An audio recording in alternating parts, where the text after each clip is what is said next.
Book discovery is not luck. It may look like luck from the outside.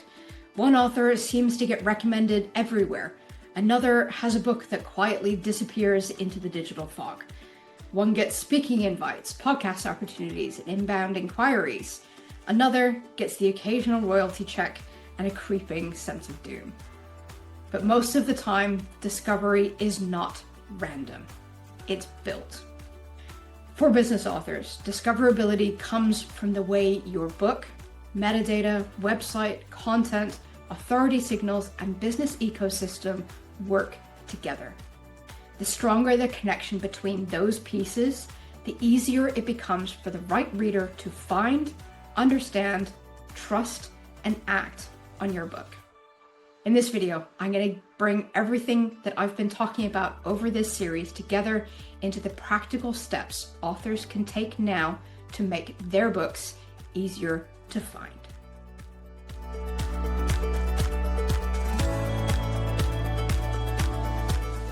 Your book is part of a bigger authority system. A business book should not sit alone. It should connect to the wider ecosystem around your expertise. That might include your website, your articles, your newsletter, your speaking topics, podcast appearances, media features, your lead magnets, your services, case studies, testimonials, your LinkedIn content, your email list, and your book metadata. Each element should reinforce the same core positioning. What are you known for? Who do you help? What problem do you solve? What does your book make clear? What opportunity does it open up for the reader? If those signals are scattered or inconsistent, your book becomes harder to place. If they are clear and consistent, your book becomes easier to understand. That matters for human readers, but it also matters for AI systems. You need to start with positioning. Before you worry about schema, keywords, content clusters, or any other technical layer, you need to start with positioning. Can you clearly say, this book is for insert specific reader who wants to insert specific outcome, but is struggling with insert specific problem?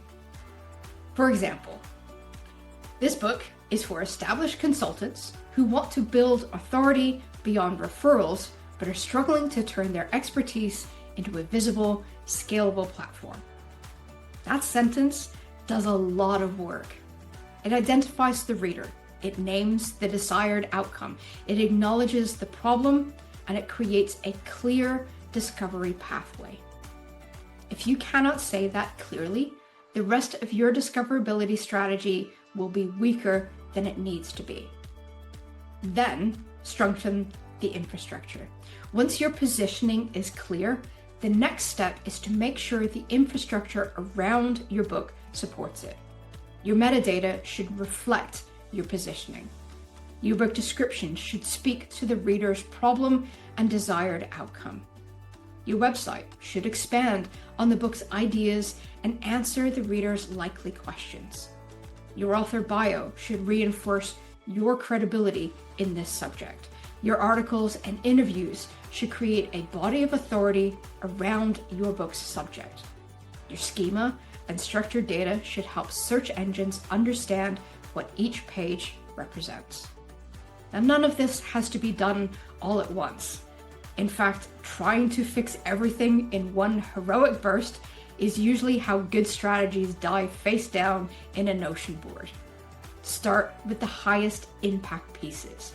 First, your book description. Second, your author bio. Third, your main book page. Fourth, 3 supporting articles. And fifth, basic schema on key website pages.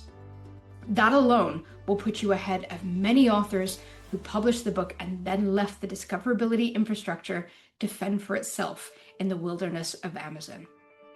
But you need to keep reviewing it. Discovery is not a one-time task.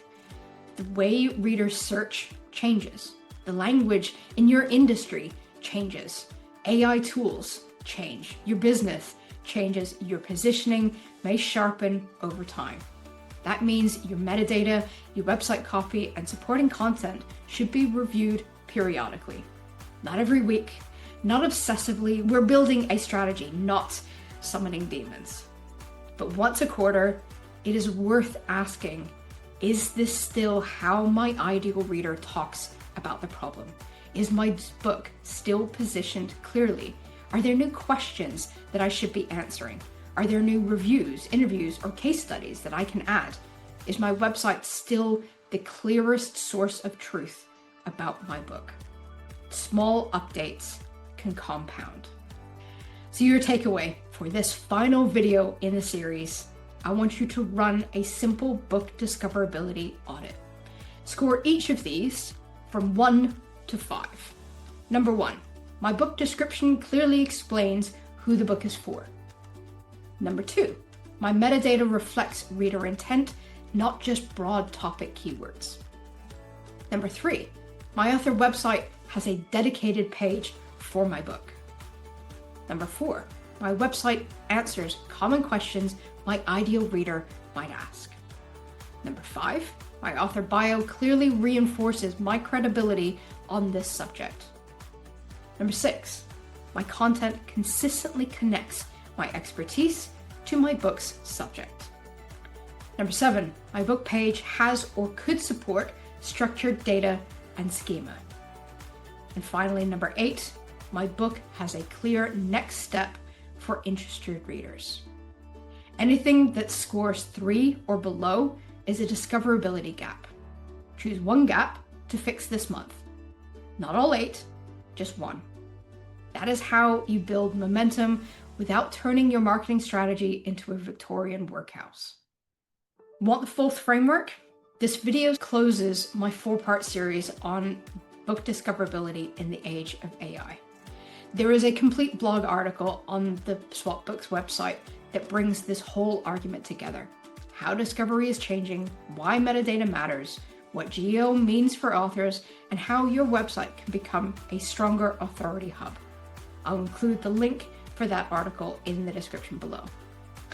And if you would like help identifying the gaps in your own book strategy, the next step is a right strategy diagnostic. In that session, we can look at how your book connects to your wider authority platform, where your discoverability gaps may be, and what needs strengthening so that your book can work harder for your business. I'll include a link to book a right strategy diagnostic in the description as well. And next month, we'll be moving into another urgent conversation in the future of publishing, and that is AI and author rights. Because while AI is changing how books are discovered, it is also raising serious questions about ownership, ethics, creativity, and control. And as usual, I think much of the publishing industry is having the wrong conversation. So be sure to subscribe to the channel and click the bell icon to get notified when that next video goes live. But until then, happy publishing.